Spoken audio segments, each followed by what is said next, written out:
예, 오늘 7월 4일입니다. 오늘 독립기념일이네요. 7월 4일 시편 139편 1절에서 12절까지 말씀 함께 보겠습니다. 보통 하나님에 대한 묘사를 한번 해보십시오라고 저희가 이야기를 하면 보통 어떻게 이야기할까요? 하나님은 어떤 분이십니까? 라고 한번 물어보면 강하신 분, 팔을 번쩍 들었네요. 여러분들 믿지 않는 분들이 한번 여러분들에게 물어본다고 생각해 보십시오. 그분이 궁금한 거예요. 하나님 어떤 분이시냐고. 뭐라고 여러분들 대답하시겠어요? 기회잖아요. 하나님 전혀 믿지 않고 예수님 전혀 자기의 구원자로 고백하지 않는 사람이 갑자기 와서 물어보는 거예요. 하나님 어떤 분이세요? 하나님 어떤 분이실까요? 보통 그렇게 하면 우리가 대답할 수 있는 것들이 있습니다. 적어보시죠, 여러분들. 개인적인 생각을. 하나님이 어떤 분이신가요? 보통 이렇게 얘기할 거예요. 창조주이십니다. 세상을 창조하셨습니다. 또 뭐라고 얘기할까요? 지금도 이 만물을 운행하고 계셔. 또 뭐라고 얘기할까요? 조금 너무 쉽게 얘기하나? 그래서 출애굽기에 나오는 하나님은 스스로 계신 분이야. 본인도 이해 못하고 듣는 사람도 이해하지 못하는 대답을 할 때도 있어요.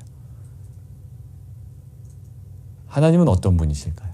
그런데 침례 받을 때요. 침례나 세례를 받을 때 우리가 이런 질문이 들어가요. 하나님은, 특별히 예수님은 어떤 분이십니까? 라고 물어보지 않고요. 뭐라고 물어볼까요? 예수님은 당신에게 어떤 분이십니까? 라고 물어봐요. 우리는 하나님에 대한 일반적인 지식을 물어본 게 아니에요. 이 기독교는요, 관계의 종교라고요. 성부, 성자, 성령 하나님도요, 삼위일체 관계로 존재하시고 그 관계 속에서 역사하세요. 우리가 하나님을 안다는 거는요, 나와 하나님과의 관계를 통해서만 알아요. 그래서 야다라고 히브리어로 있죠. 안다라고 하는 것은 뭐라고요? 깊은 관계 속에서 아는 거예요. 그러니까 만약에 누가 여러분들에게 하나님이 누구세요? 하나님이 어떤 분이세요? 라고 물어본다면 여러분들은 무엇에 근거하여 이야기를 전해야 될까요? 하나님은 이런 분이야. 나에게는 이런 분이야. 나와의 관계 속에서 이루어졌어. 그러니까 하나님에 대한 지식은 무엇을 기반으로 한다? 하나님과 나와의 관계를 기반으로 이 지식은 형성되어 간다라는 거예요. 그렇기 때문에 나와 하나님과의 관계가 없으면 하나님에 대한 지식은 아무리 정답처럼 보여도 정답이 아니라는 거예요. 자, 오늘 시편 저자를 보세요. 지금 하나님에 대한 고백을 하는데요. 이 하나님에 대한 고백을 본인과의 관계를 중심으로, 본인과의 관계를 기준 삼아 지금 묘사하고 있습니다. 내가 하나님을 안다라고 하는 것을 하나님과 나와의 아주 친밀한 관계 속에서 지금 설명해 나가고 있어요.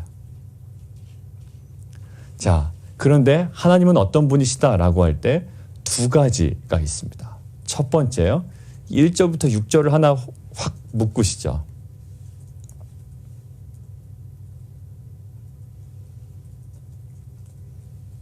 거기서 키워드는 여호와의 주께서 나를 살펴오셨으므로 나를 아시나이다. 아시나이다. 2절 밝히 아시오며 3절 나의 모든 행위를 아시오니 4절 내 혀의 말을 알지 못하는 것이 하나도 없으시니이다. 결국 모든 것을 아십니다. 라는 거예요. 그리고 5절 6절은 그 표현은 없지만 그 분위기로 계속 연결되고 있어요. 자, 지금 뭘까요? 하나님의 지식이라고요. 나를 너무나도 잘 아는 하나님의 지식이에요. 그냥 하나님은 전지하셔. 모든 것들을 다 아셔가 아니에요. 일반적 하나님은 모든 것들을 다 아시는 분이야 라는 것이 아니고요. 누구와의 관계 속에서 지금 이 지식이 형성되고 있다고요? 예, 하나님은 나를 잘 아셔. 나를 살펴보셔. 지금 1절 보세요. 나를 살펴보신다. 하나님은 세상을 알고 계셔가 아니에요. 하나님은 나와의 관계 속에서 나는 깨달아진 거예요. 하나님은 나를 살펴보시는 분이야. 하나님은 김일성을 살펴보죠. 김정은의 그 악함을 보셔. 예, 외부적인 것이 아니고요. 나와의 관계 속에서 하나님의 전능하심이 느껴지는 거예요. 하나님의 전능하심, 하나님의 전지하심, 모든 것들을 다 아신다라는 이 명제, 신학적 명제, 이 깨달음은 어디서부터? 하나님과의 관계 속에서 나와요. 나와 하나님과의 관계. 그러니까 나를 살펴보신대요. 살펴본다라고 하는 것은요, 욥기에서 보면 예, 보석을 분별하다라는 의미. 그러니까 이 보석이 진짜인지 가짜인지 이 분별하기 위해서 아주 세밀하게 살펴보는 것이에요. 두 번째, 신명기에서 보면요, 이 법정에서 사용되는 증거들 있잖아요.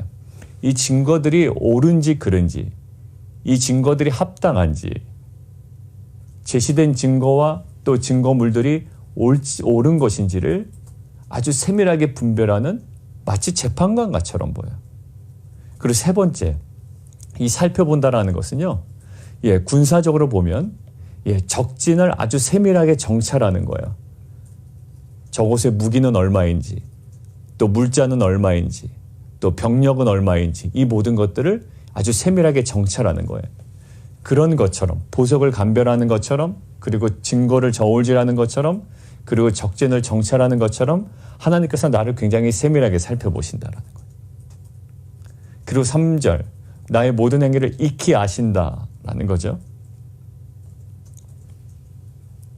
이거는 뭐를 얘기할까요? 예, 그 자로 재단을 한다는 거야. 아주 자로 세밀하게 재단을 하고 3절 위에 살펴본다는 거 키질을 한다. 아주 정확하게 키질을 하고 자로 정확하게 재단을 하는 거. 그게 뭘까요, 결국? 하나님은 나를 아주 정확하게 아신다. 하나님은 나를 너무 정확하게. 하나님의 전지하심을 어디서 느껴요? 하나님과 나와의 관계에서 느껴요. 자, 2절 앉고 일어섬을 아시고요. 그리고 멀리서도 나의 생각도 아시고요. 3절 나의 모든 길도 아시고요. 내가 눕는 것도 살펴보시니까 나의 모든 행위를 익히 아세요. 아주 정확하게 아세요. 정확하게. 그래서 나의 혀의 말은요, 밖으로 나오지 않은 말이에요. 나의 입 밖으로 내지 않은 말, 나의 품고 있는 말, 생각하는 것. 그러니까 내 배후의 생각까지도. 그러니까 나의 무의식까지도. 그러니까 나의 의식이 아니라 나의 의식은 거기 위에 나오는 생각이겠죠. 나의 생각을 밝히 하신다라는 2절에서. 근데 나의 혀의 말은 나의 배후의 모든 무의식까지도 알지 못하는 것이 하나도 없다. 결국 뭘까요? 지금 1절에서 6절은 하나님의 지식이에요. 나를 향한 지식. 그래서 5절, 주께서 나의 앞뒤를 둘러싸셨다라는 것은 군사적인 용어거든요. 포위했다라는 거. 하나님께서 나를 포위했다.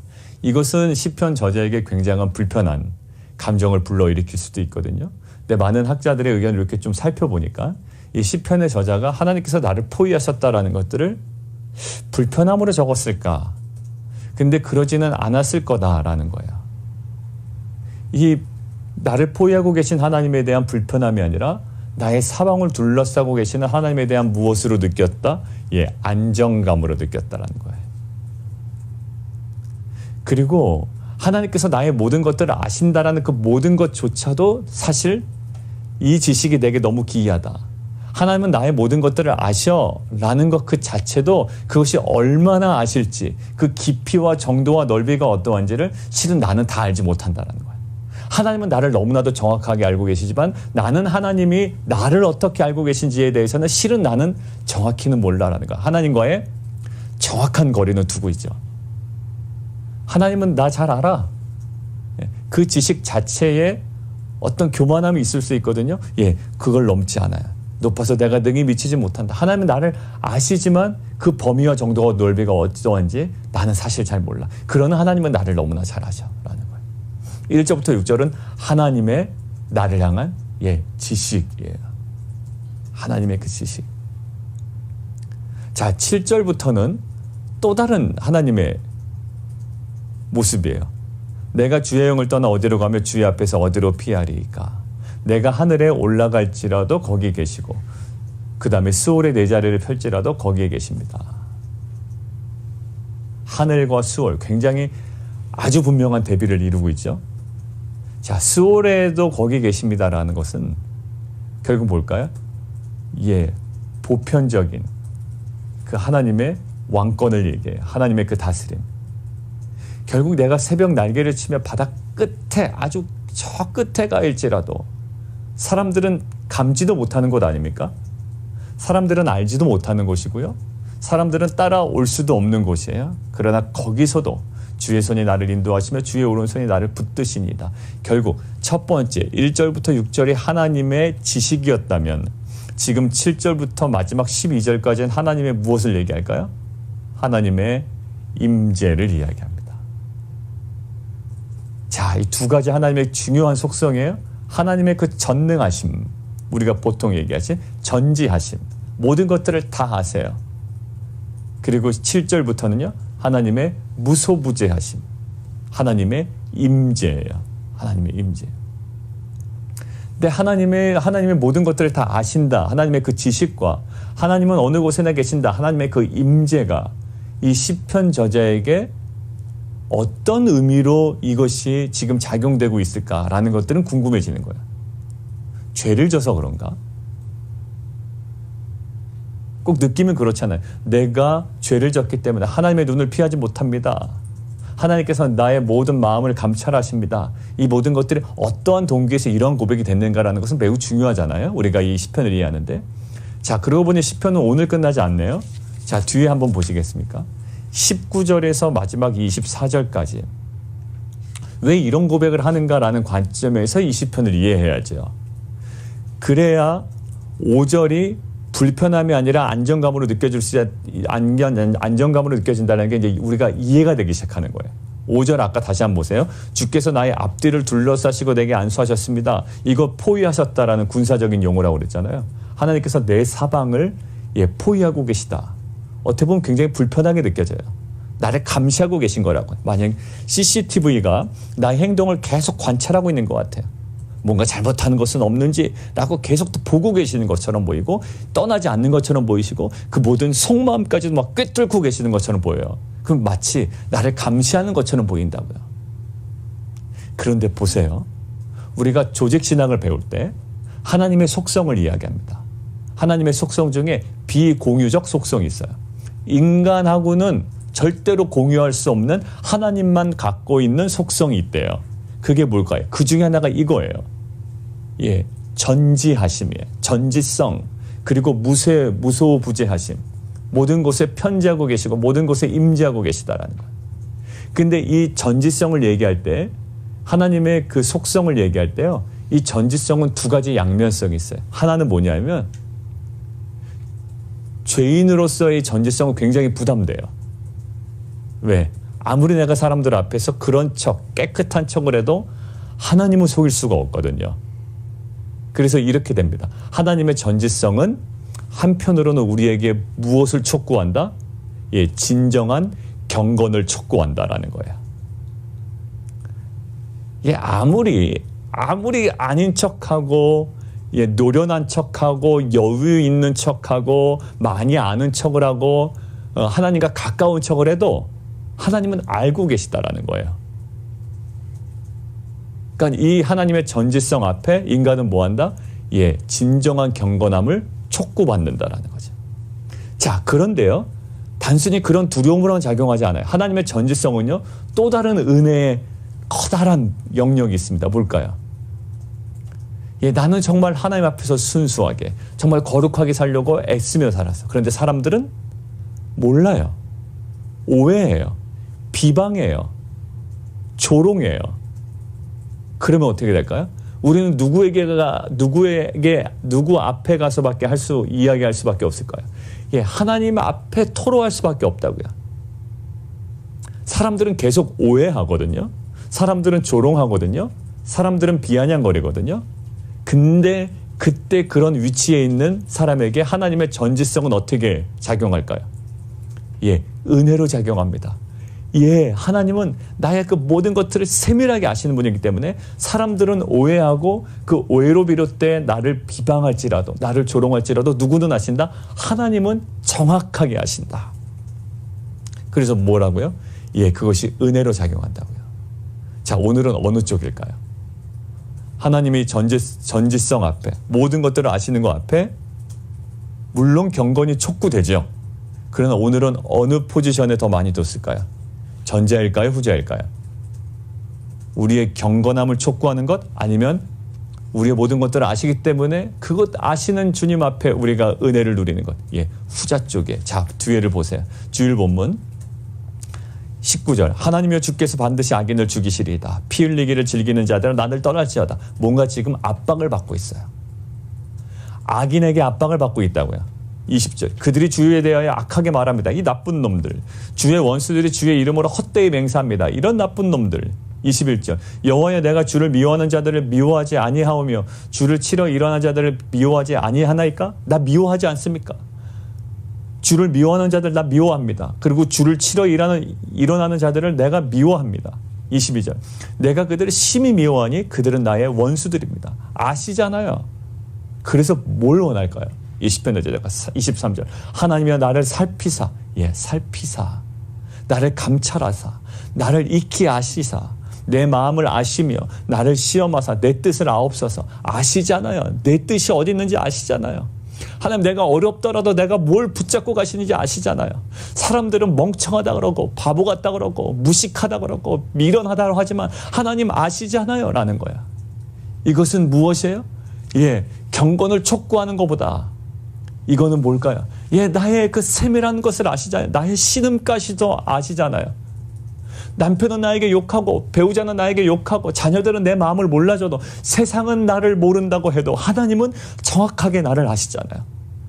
정말 일상을 하나님 앞에 거룩하게 살았던 자가 세상으로부터 오해받고 조롱받고 비난받는 상황에서 하나님 앞에 가서 하나님의 전능하심, 하나님의 전지하심 앞에 가서 지금 토로하고 은혜를 간구하는 모습이에요. 자, 24절. 내게 무슨 악한 행위가 있는가 보시고 나를 영원한 길로 인도하십시오. 하나님 앞에 굉장히 당당하죠. 하나님 아시잖아요 라는 거예요. 이것은 우리에게 죄인된 입장에서의 경건을 촉구하는 부분을 완전히 간과할 수는 없어요. 그러나 오늘 본문은 뭐예요? 하나님을 미워하는 자들 내가 미워했습니다. 그리고 주를 치러 오는 자들 내가 얼마나 미워했는지 아시죠? 그리고 내가 어떠한 중심으로 하나님께 나아갔는지를 하나님께서 분명히 아십니다. 지금 뭐예요? 나의 중심을 아시고 나의 중심을 감찰하시고 그 모든 것들을 세밀하게 이해하고 계시고 다 파악하고 계시는 하나님 앞에 정말 나의 중심으로 나아가고 은혜를 간구하는 자의 고백이었던 거예요. 자, 지금 뭘까요? 세상은 몰라요. 아무도 몰라요. 사람들은 오해까지도 해. 야, 쟤 너무 돈 밝히는 거 아니야? 자기만 아는 거 아니야? 막 오해하면 막 답답해요. 속 터질 것 같아요. 저도. 오해받는 게 제일 스트레스 받더라고요. 여러분들 그렇다면 뭐 여러분들이 저를 오해했다 이런 건 아닙니다. 아무튼 일상에서 오해받는 게 너무 많잖아요. 그러니까 여러분들 저는 개인적으로 제일 스트레스 받을 때가 다른 게 아니에요. 뭐 없으면 없는 대로, 있으면 있는 대로, 그냥 없으면 또 없는 대로 또 살아가는 재미가 있어요. 근데 제일 스트레스 받을 때가 언제냐면 개인적으로 오해받을 때. 근데 이게요, 다 이것들을 막 좀 일일이 찾아가서 그 오해를 푸는 것도요, 때로는 의미가 없을 때가 있어요. 왜요? 변명처럼 느껴지거든요. 그때는 실은 입 다물고 있는 게 나아요. 저도 예전에 욥기 우리가 묵상할 때, 우리 이제 빛과 소금교에서 묵상할 때가 아니고요. 예전에 욥기 보면 묵상할 때 뭔가 얘기하고 싶은 것들이 너무나도 많았을 때가 있었어요. 내가 일 처리할 때라든지 어떤 관계에서든지 너무나 말하고 싶을 게 너무 많았어요. 그리고 완전히 이 국면들을 다 우리에게로 다 까면, 다 오픈시켜 놓으면 나에게 너무나도 유리한 상황이야. 저 사람은 완전 매장당할 수 있는 상황이에요.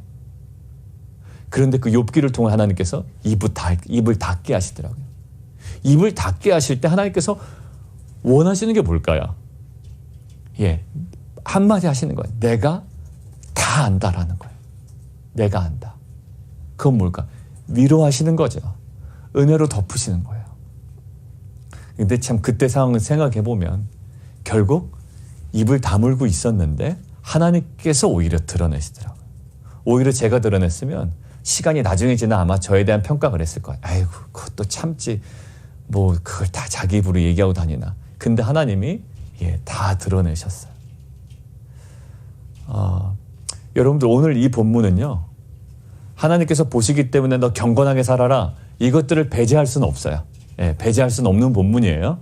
그러나 오늘 본문과 내일 본문까지가 139편으로 연결된단 말이죠.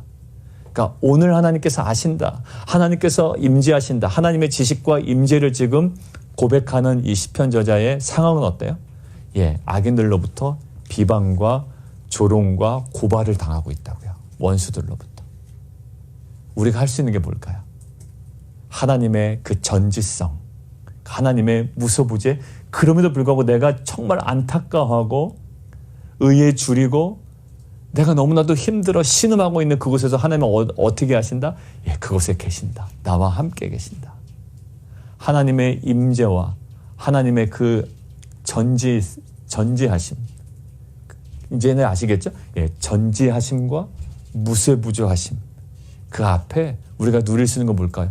벌벌 떠는 것이 아니야. 하나님 다 하시니까 아이고 어떻게 하지? 더 거룩하게 살아야 되겠네? 그거 좋은 의미예요. 그 의미도 있고요. 오늘은 하나님께서 모든 걸 아신다라는 것도 우리에게 무엇으로 작용할까요? 은혜로 작용합니다. 목사님 나를 또 오해하시네. 혹시 제가 오해할지라도 여러분들에게 더 큰 은혜가 임할 수 있는 건 뭘까요? 하나님께서 다 아신다. 가족 간의 관계에서도요. 다른 사람이 나를 오해해요. 근데 큰 힘이 될 때가 있어요. 내 아내는 내 진심을 알아. 내 남편은 나를 알아. 알아. 여보, 당신 내가 그런 거 알지. 그러면 됐어요. 그것으로 은혜가 돼요. 학교 친구들이야 오해한다고요. 그런데 집에 와서 막 토로해요. 아빠, 애들이 나를 왜 이렇게 보지? 내가 이러이러한 행동을 한 걸 왜 그렇게 생각을 할까? 근데 부모님들이 이야기한다고요. 그래, 수아나, 수리나, 진이야.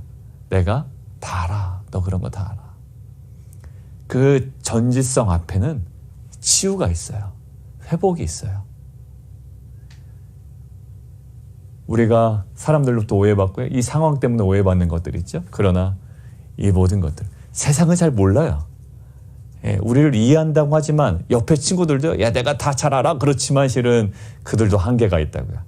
그러나 하나님의 이해와 하나님의 그 감찰하심과 하나님께서 살펴보심은 완벽해요. 정확해요. 그 하나님의 그 전지하심과 하나님의 그 임재 앞에 우리의 풀리지 않는 정말 여러 가지 문제와 그 불편함이 오히려 은혜로 덮이고 또 그것들이 주 안에서 해결되는 또 치유되고 회복되는 귀한 하루가 되기를 원합니다.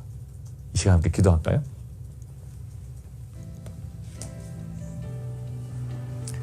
오늘 본문에서처럼 흑암이 반드시 나를 덮는다. 이게 덮는다란 말이야. 흑암이 나를 감싼다란 말이 아니거든요. 이거 얘기한다는 게 뭔 얘기겠네요. 같이 한번 기도하면서 말씀드리죠. 흑암이 반드시 나를 덮는다라는 것은 긍정적인 이미지는 아니에요. 덮는다라는 말은 상처를 주다, 위협하다라는 거예요. 그러니까 지금 상처를 주고 위협한다는 거예요, 흑암이. 근데 그 흑암이 무엇을 권합니까? 오히려 빛이에요. 빛과 밤이요. 구분이 없어지는 거예요. 잘 아시는 주님, 그리고 임재하시는 주님이 결국 주님의 능력이 나타나요. 흑암이 어떻게 됩니까? 흑암이 온데간데 없어지고 그것이 바로 빛이 되고요. 낯이 되고요. 환한 것이 돼버려요. 흑암이 우리를 둘러싸고 있는 것 같고 위협하는 것 같고 내가 상처받은 것 같아. 난 상처받았어 라고 한다고요. 그러나 난 상처받지 않았어요. 그 상처가 나의 약함이 강함이 되고 그 상처가 싸매어져서 그것이 더욱더 강건함으로 회복이 된다고요.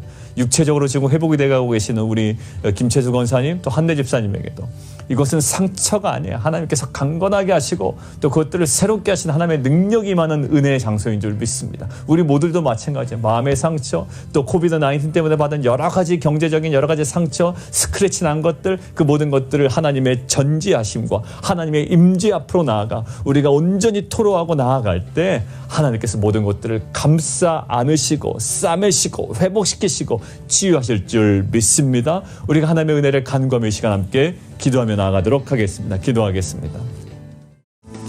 오늘 다시 한번 좀 기도하면 좋을 것 같은데요. 주께서 나의 앞뒤를 둘러싸셨다, 포위하셨다. 이거 되게 불편한 상황이에요. 꼭 CCTV가 나의 삶을 다 보고 있는 것처럼 느껴지거든요. 근데 이것이 불편함이 아니라 안정감으로 느껴진다고 했습니다. 왜냐하면 시편 저자가 처한 상황이기 때문에 그래요. 10절에서도 분명히 나타나요. 거기서도 주의 손이 나를 인도하시며 주의 오른손이 나를 붙들고 계십니다라는, 거기서도 나를 바라보고 계시고 나를 파악하고 계십니다라는 어떤 압박으로 느껴지는 게 아니라요. 거기서도 주의 손이 나를 인도하시며 주의 오른손이 나를 붙드십니다라는, 하나님의 그 전제하심과 하나님의 그 임재하심이 결국 이 시편 저자에게는 은혜입니다. 오늘도 우리에게 정말 이런 관점으로 하나님의 그 시선 앞에 서 있는 것, 하나님의 임재 앞에 서 있는 삶이 우리에게는 그 압박이 아니라 하나님 우리에게는 은혜의 시간이 되게 도와주시옵소서. 우리가 더욱더 그 앞으로 나아가게 하여 주옵소서. 그 안에 회복과 치유가 일어나게 하여 주옵소서. 우리 함께 기도하며 나아가고요. 함께 연결해서 기도할 때 하나님 정말 그러한 하나님의 전지하심과 하나님의 임재하심을 느끼는 내일 주일 예배가 되게 하여 주옵소서. 그 하나님께서 우리를 감찰하시고 다 파악하고 계신 그 사실이 우리를 숨게 만드는 것이 아니라 우리로 하여금 자유롭게 하고 우리를 치유하게 하고 우리를 회복시키게 하시는 하나님의 일하심을 경험하는 귀한 주일 예배가 되게 하여 주십시오. 함께 기도하며 나아가도록 하겠습니다. 살아계신 하나님, 피의자 입장에서는 모든 것들을 다 알고 있는 판사의 눈이 두려움의 눈으로 보일 겁니다. 그러나 피해자의 입장에서는 모든 것들을 다 알고 있는 판사의 눈은 정말로 은혜의 눈으로 느껴질 겁니다. 오늘 우리가 경험하기를 원하는 것은 바로 그 은혜의 관점입니다. 모든 것들을 정확하게 알고 계시는 하나님 앞에 우리의 억울함과 또 우리가 받는 모든 상황적 어려움들을 정말 만지시고 회복시키는 하나님의 그 은혜와 하나님의 그 일하심, 그 하나님의 그 경륜을 우리가 경험하며 누리는 귀한 하루 되게 도와주시옵소서. 하나님의 임재는 굉장히 부담스러울 수 있습니다. 그러나 오늘 시편의 저자는 이야기합니다. 거기서도 주의 손이 나를 인도하시며 주의 오른손이 나를 붙드시니이다. 잘못을 저지르고 있는 자녀들에게는 부모의 눈은 굉장히 부담스러운 눈입니다. 그러나 가장 위험한 곳에 어려운 곳에 처해 있는 물에 빠져 허우적거릴 때 그 부모의 임재는 그의 생명을 살리는 놀라운 은혜가 됩니다. 오늘도 하루를 살아갈 때 하나님의 전지하심과 하나님의 그 임재를 두려움이 아니라 은혜로 경험하며 그 안에 회복과 치유를 경험하며 오늘 하루를 살아가는 귀한 믿음의 공동체 되게 도와주옵소서. 예수 그리스도의 이름으로 감사하며 기도합나이다.